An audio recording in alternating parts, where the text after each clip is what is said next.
Friends welcome back. तो आज जो चीज़ें हम देखने जा रहे हैं इस वीडियो में वो हैं एक tricky code. Sample if condition code है एक, और ये रिलेटेड है मेरे कॉलेज की एक फ़नी इंसिडेंट से।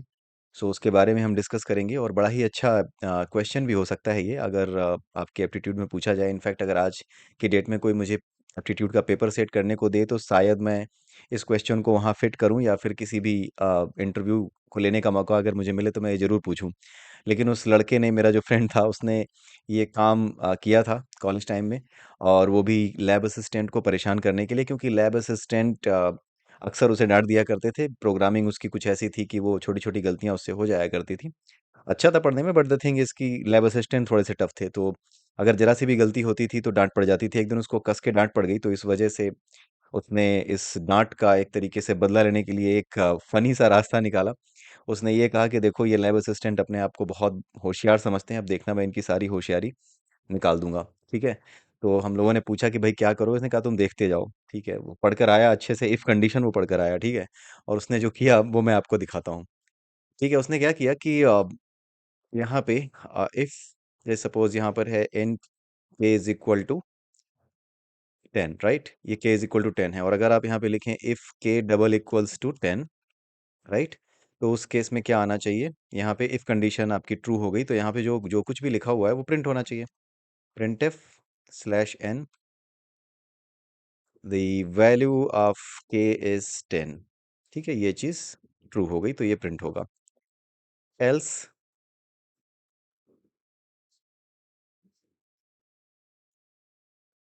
Print F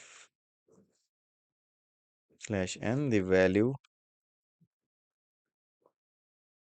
of K is not 10। ठीक है। तो ये चीज उसने लिखी, इस ऐसा ही कुछ कोड लिखा। और अगर आप यहाँ पे देखें तो आप ये अच्छे तरीके से समझ सकते हैं, बहुत ही इजीली आप ये समझ सकते हैं कि यहाँ पर क्या प्रिंट होगा। यहाँ पर प्रिंट होगा the value of K is 10। ठीक है। और the value of K is not 10, ये चीज़ प्रिंट नहीं होगी। राइट। तो ये वाली चीज़ जो है, अगर आप ऐसे नॉर्मली चलाएं तो इट वर्क्स फाइन। ठीक है। यहाँ पर आपका सब ठीक ठाक चलता है, the value of K is 10। ठीक है। उसने क्या किया कि ये एल्स कंडीशन हटाई। ठीक। और एल्स कंडीशन हटाने के बाद उसकी उसका जो कोड था उसमें एल्स कंडीशन नहीं लिखी थी। अब उस समय जब ये लैब असिस्टेंट को बुलाता है, तो जब ये दिखा रहा था लैब असिस्टेंट को, तो हम सारे भी आसपास खड़े होकर के इस चीज को देख रहे थे कि क्या हो गया है, क्योंकि वो लैब असिस्टेंट से ये कह रहा था कि सर के की वैल्यू 10 हो या ना हो। राइट। के की वैल्यू 10 होती है तो भी, और के की वैल्यू अगर 10 नहीं भी होती है तो भी, एवरी कंडीशन, ये क्या हो रहा था? प्रिंट हो रहा था the value of K is 10। अब किसी को ये समझ में ना आए कि क्यों हो रहा था। आप थोड़ी देर वीडियो पॉज कीजिए और खुद सोच के देखिए कि उसने क्या शरारत की होगी, क्या ऐसा काम किया होगा कि ये हो रहा होगा। कि चाहे इफ कंडीशन में के इज इक्वल टू 10 ट्रू हो रहा हो या ना हो रहा हो, every time it was printing the value of K is 10। क्या ऐसा उसने किया होगा? आप, इंटरेस्टिंग सा क्वेश्चन है, आप खुद सोच के देखिए। और जब आप वापस आएंगे तो मैं आपको इसका रीजन बताऊंगा कि हुआ क्या था। आई होप कि आपने इसको ब्रेक, सॉरी, आपने ब्रेक लिया होगा, आपने रोका होगा और सोचने का समय लिया होगा, और आपने हो सकता है फाइंड आउट कर भी लिया हो कि क्या उसने शरारत की होगी। Now let me tell you कि उसने शरारत क्या की थी। उसने किया ये था, टर्बो सी का आपने वो देखा होगा कॉलेज में, अगर कॉलेज में आपने देखा होगा कि टर्बो सी का जो आईडीई होता है, उसमें आप नीली स्क्रीन आती है, उस पे आप अपना कोड लिखते हो। उसने क्या किया था, जैसे के इज इक्वल टू 10 लिखा है ना, इसमें ये बहुत दूर जा करके, आउटसाइड द परव्यू ऑफ आपका जो ये है ना, जहाँ पे वो दिखाई ही ना दे, बिल्कुल आगे जा करके उसने कहीं पे सेमीकोलन लगा दिया था। ठीक है। आगे जाके सेमीकोलन लगा दिया था। हुआ ये कि जब उसने बहुत ज्यादा आगे जा करके सेमीकोलन लगाया, जैसे ऐसे कर दो, अगर आप यहाँ पे रहते थे, यहाँ ऐसे आप लगा दो, सेमीकोलन यहाँ लग गया। राइट। और यहाँ पे आपने उसको यूं कर दिया, तो वहां पे क्या हो रहा था कि के इज इक्वल टू 10 जो ये चीज आ रही थी ना, आप इसको वर्ड रैप कर दो, हटा दो। ठीक है, बहुत दूर जा करके मैंने उसको, वर्ड रैप यहाँ पे है इसलिए ऐसा लग रहा है।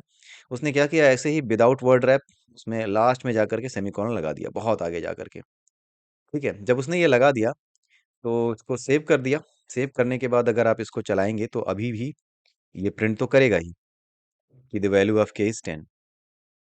ठीक है। अगर आप इसको 11 कर देंगे ना, कुछ भी और कर देंगे अपार्ट फ्रॉम 10, तो भी ये क्या करेगा, it will print the value of k is 10। आप समझ गए होंगे ऐसा क्यों करेगा।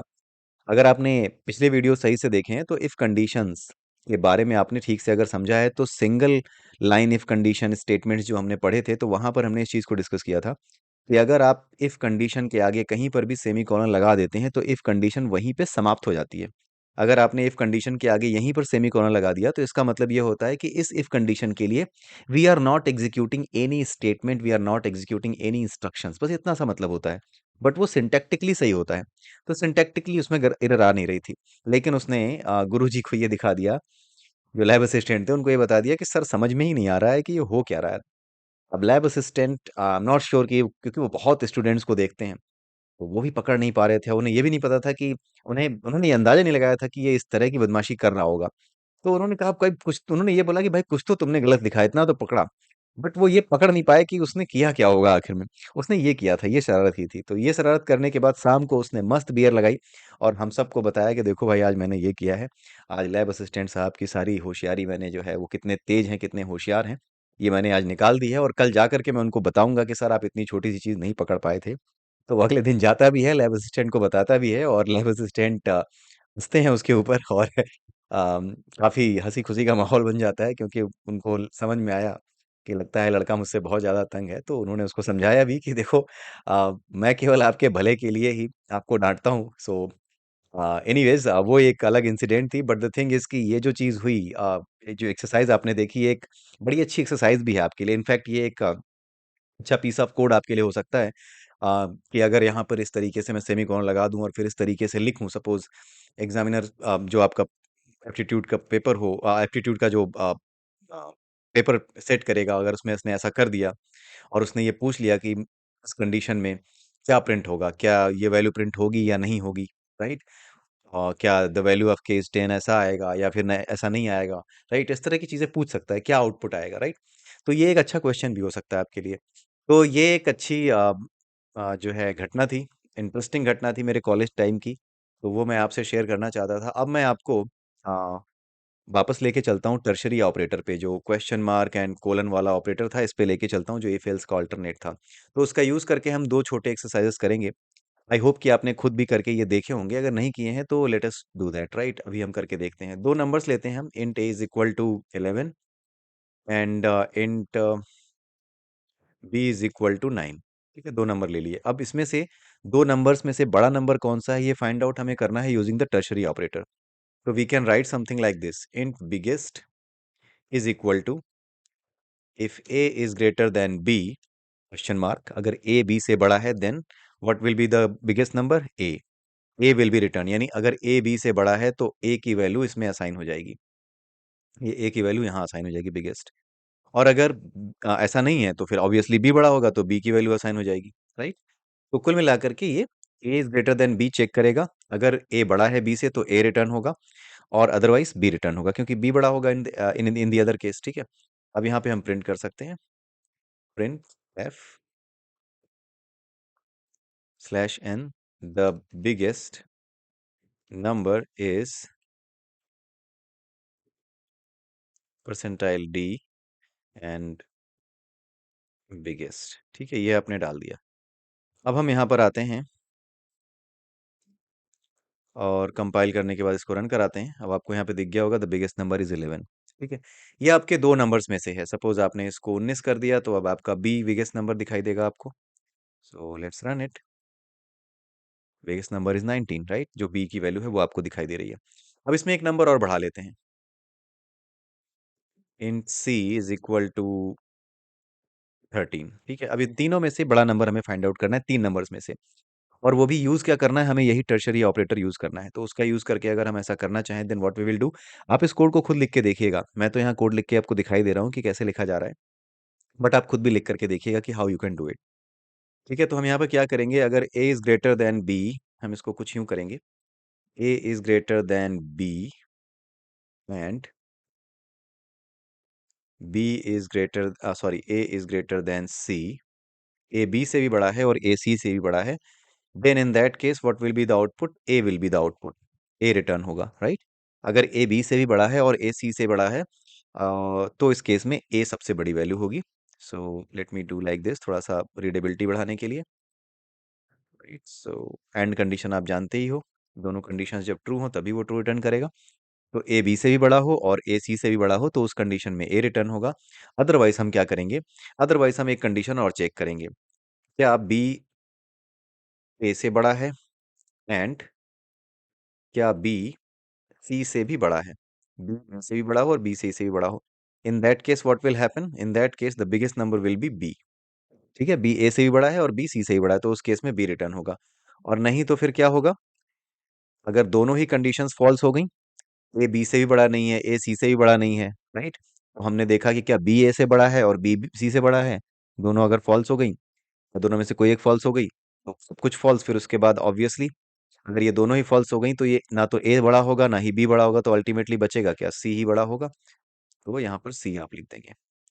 ठीक है, तो biggest number is percentile D biggest. I hope आपको ये लॉजिक समझ में आ रहा होगा, नहीं समझ में आ रहा हो तो आप कमेंट कर सकते हैं। ये बहुत ही सिंपल लॉजिक है, कोई बहुत बड़ा रॉकेट साइंस नहीं है इसमें, बहुत सिंपल सा लॉजिक है।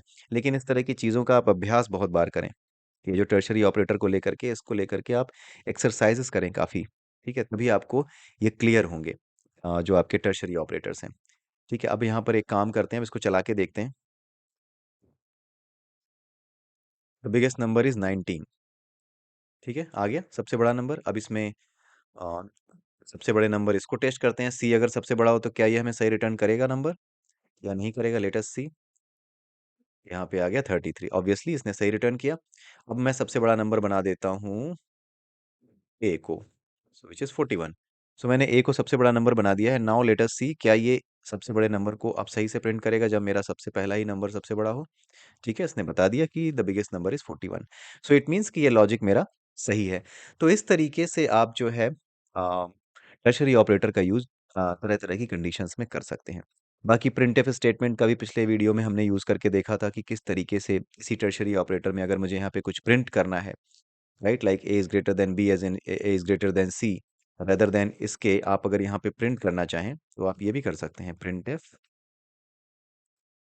Slash N the biggest number is A, sorry the biggest number is, यहाँ पे आप दे सकते हैं percentile D N A comma A, right, ये आपका सबसे बड़ा नंबर हो गया। उसके बाद ये उसके बाद हम देखते हैं B is greater than A and B is greater than C. तो उस कंडीशन में रेदर देन राइटिंग बी, आप इसको पूरा कॉपी कीजिए और यहाँ पे चिपका दीजिए, और यहाँ पर परसेंटाइल डी, यहाँ पे बी लिख दीजिए, the biggest number is B. ठीक है, और नहीं तो फिर आप लास्ट में ये भी लिख सकते हैं, लास्ट में जो आप लिखेंगे परसेंटाइल डी बी। ठीक है, यहाँ पे आई थिंक,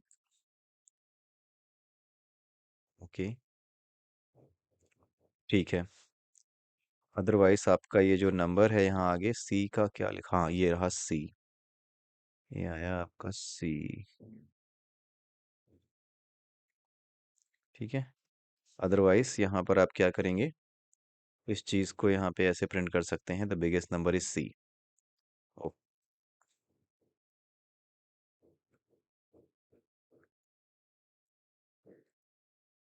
लास्ट में आते हैं, यहाँ पे सी की जगह हमें ये प्रिंट कराना होगा। I am not sure what is happening, क्योंकि इसका वर्ड रैप मैंने ऑफ कर दिया था। लेट मी डू इट, पहले मैं कॉपी पेस्ट कर दूं उसके बाद देखूंगा। The biggest number is C. ठीक है, अब इस लाइन की जरूरत नहीं रह जाएगी, सबसे लास्ट में जो लाइन थी the biggest number, right, in fact ये बिगेस्ट कहीं पे सेव कराने की भी जरूरत नहीं रह जाएगी, मैं सीधे ही इसको प्रिंट करा दूंगा। ठीक है, so let me off the word wrap. तो लॉजिक आपको समझ में आ रहा होगा, A is greater than B और A is greater and A is greater than C, then in that case printf the biggest number is A. Obviously the A की value आप प्रिंट करके देख सकते हैं, और उसके बाद अगर ऐसा नहीं है, ए सबसे बड़ा नहीं है, तो फिर बी को चेक करिए क्या बी ए से बड़ा है और बी सी से भी बड़ा है। अगर ऐसा है तो in that condition it will be like the biggest number is B, और अदरवाइज लास्ट में एक ही नंबर बचता है, अगर दोनों कंडीशंस फेल हो रही हैं तो बिगेस्ट नंबर इज सी। सो आइए देखते हैं क्या होता है। सो ये प्रिंट करना चाहिए द बिगेस्ट नंबर इज 41, क्योंकि अभी आपका जो सबसे बड़ा नंबर है वो 41 ही है। ठीक है, बिगेस्ट नंबर इज 41 आपने देख लिया। ठीक है, इसी तरीके से आप बाकी नंबर्स को भी चेक कर सकते हैं। 41 की जगह आपने इसको 11 कर दिया, तो अब सबसे बड़ा नंबर सी है, तो लेट्स सी, यानी कि 33 प्रिंट होना चाहिए। Let me compile it again. Okay, compiled again, run again. So the biggest number is 33। अब इसको मैं 13 कर देता हूँ सो दैट बी मेरा सबसे बड़ा नंबर हो जाए, and let us run it. इसी तरीके से आप आपको अपना कोड लिख करके टेस्ट करना होता है। अदरवाइज क्या होता है कि आपका कोड कभी किसी एक कंडीशन में काम कर रहा होता है और दूसरी कंडीशन में वो ठीक से काम नहीं कर रहा होता। तो आपका कोड रोबस्ट हो, यानी कि बिल्कुल सही हो, हर कंडीशन में वो ट्रू हो, हर कंडीशन में सही चले, उसकी करेक्टनेस इंश्योर करने के लिए आपको जितनी भी वैल्यूज आप देते हैं, जो भी वैल्यू, जो भी लॉजिक उसके अंदर आपने लगाया है, उस लॉजिक के अंदर जितनी भी वैल्यूज, जितनी भी पॉसिबल सेट ऑफ वैल्यूज आती हैं, उन पॉसिबल सेट ऑफ वैल्यूज को रख करके आप चेक करें। जैसे यहाँ पे 3 नंबर है, तो तीनों नंबर्स की वैल्यू बार बार बदल दीजिए। कभी ए को बड़ा बना दीजिए, कभी बी को सबसे बड़ा बना दीजिए, कभी सी को, और फिर देखिए कि आपका अपना लॉजिक ठीक से काम कर रहा है या नहीं कर रहा है। If it is working, then आपका कोड परफेक्ट है, एवरीथिंग इज फाइन। ठीक है, तो आई होप आपको समझ में आया होगा और इस तरीके से आपने कुछ अच्छी चीजें अब तक सीख ली होंगी हमारे चैनल पर। बने रहिए हमारे साथ में, बीच बीच में कुछ डिस्कनेक्ट आ रहा है, लेकिन हाँ, वीडियोज आते रहेंगे। और अब मैं कोशिश करूंगा कि हाँ, रेगुलरली ही आपके पास ये वीडियो आए, बिकॉज अभी पिछले कुछ दिनों में कुछ इंसिडेंट्स ऐसी घर में हुई जिसकी वजह से मैं वीडियोस नहीं डाल पा रहा था। बट द थिंग इज़ कि अब जल्दी ही धीरे-धीरे ये सारी चीज़ें स्ट्रीमलाइन हो जाएँगी और सुबह आपको 7-8 बजे से 8 बजे से पहले या फिर साढ़े 8 बजे से पहले आपको एक वीडियो मिल जाया करेगा, राइट? तो इसी के साथ ये वीडियो मैं यहीं समाप्त करता हूँ। अपने आप से कुछ एक्सरसाइज़ेज़ कीजिएगा, अगले वीडियो में कुछ नई चीज़ें हम सीखेंगे सी लैंग्वेज से रिलेटेड, लाइक ये जितने भी ऑपरेटर्स हैं, एंड ऑपरेटर है, ग्रेटर दैन, ये लॉजिकल ऑपरेटर है, स्मॉलर दैन, जो कुछ भी था, इनका एक प्रेसिडेंस है। प्रेसिडेंस मीन्स सबसे पहले कौन, अगर ये सारे के सारे एक लाइन में ऑपरेटर एक ही एक्सप्रेशन के अंदर यूज हो रहे हो, तो सबसे पहले कौन सा एक्सप्रेशन इवेल्युएट होगा, सबसे पहले कौन से एक्सप्रेशन को इवेल्युएट करेगा हमारा सिस्टम, हमारा कंपाइलर, वो सारी चीज़ें हम समझेंगे, उसका ऑपरेटर प्रेसिडेंट समझेंगे, और उसके बाद हम कुछ एक्सरसाइजेस करेंगे। और आज के लिए बस इतना ही। आप प्लीज़ लाइक कीजिए इस वीडियो को, सब्सक्राइब कीजिए हमारे चैनल को और शेयर कीजिए इन वीडियोस को, इफ़ यू थिंक कि दे आर यूजफुल। ठीक है, तो इसी के साथ आप सबसे विदा लेता हूँ मैं। Have a nice day and bye bye.